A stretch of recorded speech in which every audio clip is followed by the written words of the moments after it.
Alrighty. Hello, everyone. I hope that everything is going well with you and your families during this crazy time, and I send my best wishes. Today, I'm going to talk about first finding the balance in groups between structure and interaction. First, with structure, we need to completely understand what the structure of a group is. A structure of the group is going to be, first of all, the agenda. Agendas are used in many formal and informal groups and are a very helpful tool to keep discussion on track.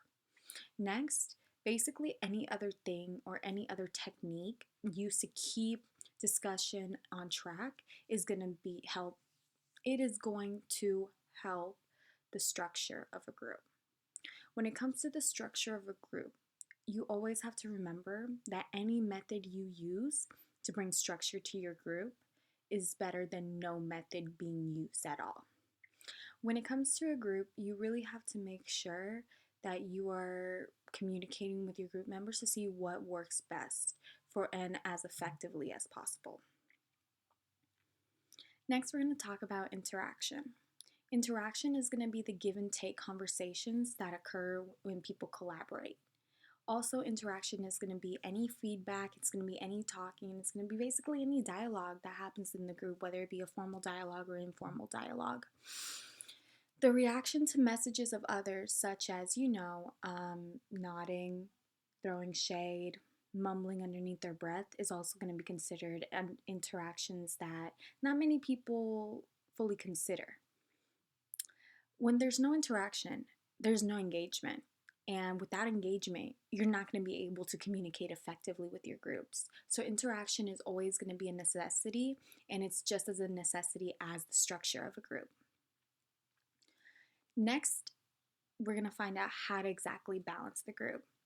Before I say how to balance a group, I highly recommend you knowing who your group is, you understanding the personalities in your group, you understanding the main purpose of your group, what tasks need to be done, and how those tasks are going to be done. To balance structure and interaction, you have to start early in the group creation. It's never too late to bring structure and interaction, but it's better to do it during the creation of the group when everyone's not fully comfortable, so that once everyone's comfortable, the structure and the interaction of a group turns into norms and turns into roles where we notice that it becomes a progressive level of comfort. Let me try to explain that better now. So basically, when you do it earlier in the group, it becomes habit. Any group is going to develop habits. The problem is that when you try to change those habits, those can truly affect the communication of the group, the level of comfort in the group, and then also just the level of efficiency of the group. Individuals need to share their own information, but they also have to understand the value and the contributions everyone else in the group has. This is a time where everything is crazy in modern day time. I have not left my house in a month, and with all love for my family, I'm low key going insane. And I think I can speak for a lot of us. We have to understand that right now, interaction might be heavier weight than structuring groups. One thing I recommend for all of you guys is this division between business and personal. For me personally, I am an officer of two organizations on campus. I am an officer for my dance team, and I am an officer for my sorority. Let me focus on my sorority. My sorority, of course, like many know, there is a sisterhood, but there's also a business aspect. With that being said, I've learned to have to separate business from personal. No matter how close I am with an individual, no matter how comfortable I am with an individual, when there's a task that needs to be done, you need to work professionally and as efficiently as possible.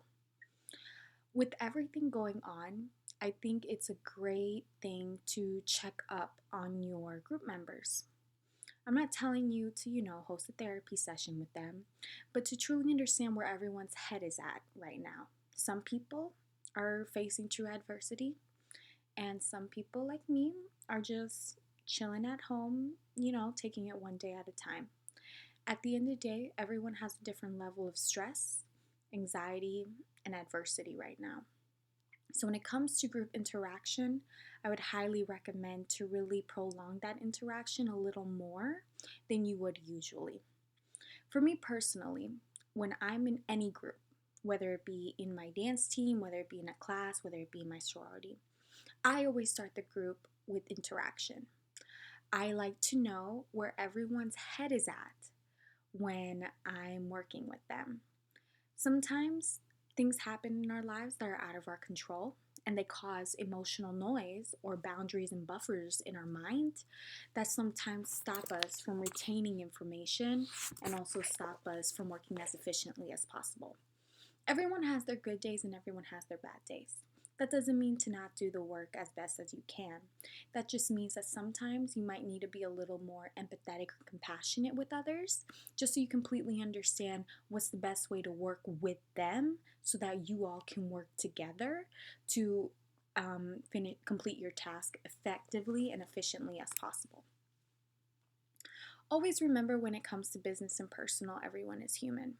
And I feel that we have to remember that in groups, whether it be classes, whether it be sports groups, or whether it just be an extracurricular activity. When it comes to group work, we have to remember that there's always going to be the need for structure, but there's always going to be the need for interaction, and it's really finding the balance depending on who you're working with and again, what needs to be done. When it comes to structure for me, I highly recommend for any group meeting is to have an agenda. Those agendas really help put those bullet points in of what needs to be done, what needs to be discussed, and um, what needs to be mentioned or prolonged. Now I'm gonna move to tools for defining the problem. In chapter 11, the book does a great explanation of how to solve problems in groups. One experience for me personally is that when I have a problem in a group, what's hard is not solving the problem. What's hard is getting everyone on the same page on identifying the problem. Now I'm going to start and list out some techniques that can be used to help define a problem within a group. First is going to be the is not analysis technique. This one is going to be to ensure a group is investigating the problem rather than the symptoms. With that being said, you have to look at what is happening, what is not happening, how is it happening, how is it not happening, and this helps narrow down to the root of what exactly is going to go on. You want to ask yourself, what is going on? What symptoms are going on? When is this going on? Where is it going on? And with who exactly is this problem involved with? The next technique is going to be the journalist 6 questions. This one, always think about your English class. Who, what, where, when, why, how. With who is this problem happening? What is happening? Where is it happening? Why is it happening? And then how exactly is this problem happening? With the journalist 6 questions, this helps narrow down, but it helps give everyone an understanding of how everyone feels about this topic. Because the journalist 6 questions is very brief, this really helps put a focus on everybody what exactly is happening in the most simple way. With this technique, the journalist 6 questions, you have to remember that everyone is different and everyone has different sets of eyes. Everyone has a different perspective, and one has to always realize that you might not like what you're going to hear from other people. And that's something that we have to learn working in a group, that's something that we have to learn to be tolerant of, because the reality is you're not going to be 100% content with your group. Next is going to be Pareto charts. When it comes to the Pareto chart, it's going to be a bar graph that shows the cause, the source, the frequency of the problem. or in shorter terms, the severity of the problem. So after you use the is not analysis or the journalist 6 questions to truly narrow down this problem, you can use the Pareto chart to truly understand the severity of the problem. The Pareto principle is going to be this concept that 80% of the problem comes from 20% of the incidents. An example from the textbook is going to be 80% of the dirt on your carpet is 20% of the carpet surface. One needs to understand that there's going to be problems in groups that you might be a contribution at without the intention of miscommunication, misunderstanding, hard feelings, or ineffective work behavior.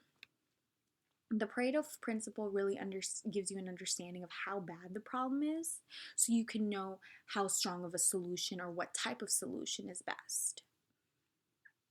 Lastly, I'm gonna talk about the SWOT technique, and it's gonna be the strengths, weaknesses, opportunities, and threats chart. This one is gonna be like in biology class, the Punnett square.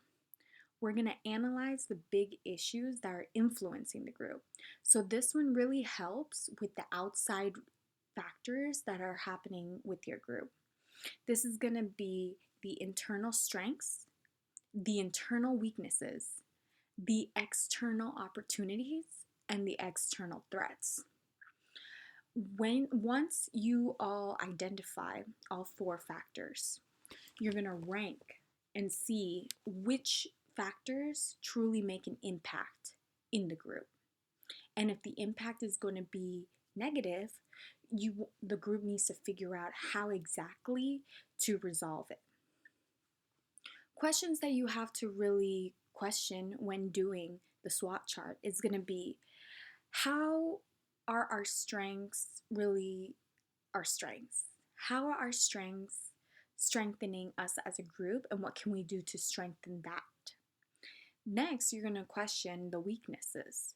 Why do we have these weaknesses? How can we avoid these weaknesses? Or if anything, how can we turn these weaknesses into a strength in our group so that we can work as efficiently and effectively as possible? Next, we're going to do external opportunities. How are opportunities outside of our group really affecting our group?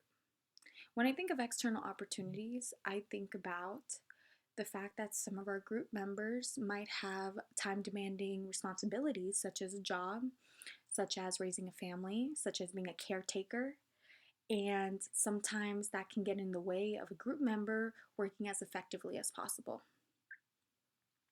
Next, with the external threats of the group. These are things that can really be detrimental. For some, it might be a group member, hopefully not in this class. Other things could just be, and if you want the truth, the fact that a threat for our situation right now is us going virtual. We are not getting the same effective communication that we would face to face. Not saying that our groups are doomed. I'm not saying that you can't complete your work. All I'm saying is that there might be different forms of challenges now that there wasn't in the past, and now this is the time where we can really trust our adaptability skills and see how well we're able to adapt with everything going on. Once you ask those questions, you're able to truly figure out what exactly is detrimental, what exactly is beneficial for your group. With that being said, I just want to finish this off and just again say I hope everything is going well. I hope at the end of the day you all are being as kind, as compassionate as you all should be towards each other right now. Even though this is a class, this is also escape of maybe what might be going on in your environment where you're at right now.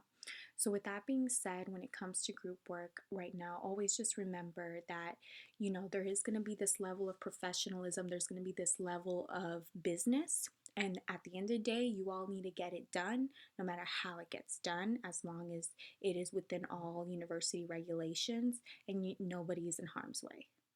But next, also remember during this time, some people might not be able to respond as quickly as you can. Somebody might not be able to put in as much time just of time demanding things. And at the end of the day, with that going on, make sure everyone is able to communicate with either me or Daniel what exactly is going on, and we will work with you. Just make sure you keep us in the loop, because the last thing we want is you to think that you don't care about your grade. But yeah, with that being said, that is my lecture, and have a good night.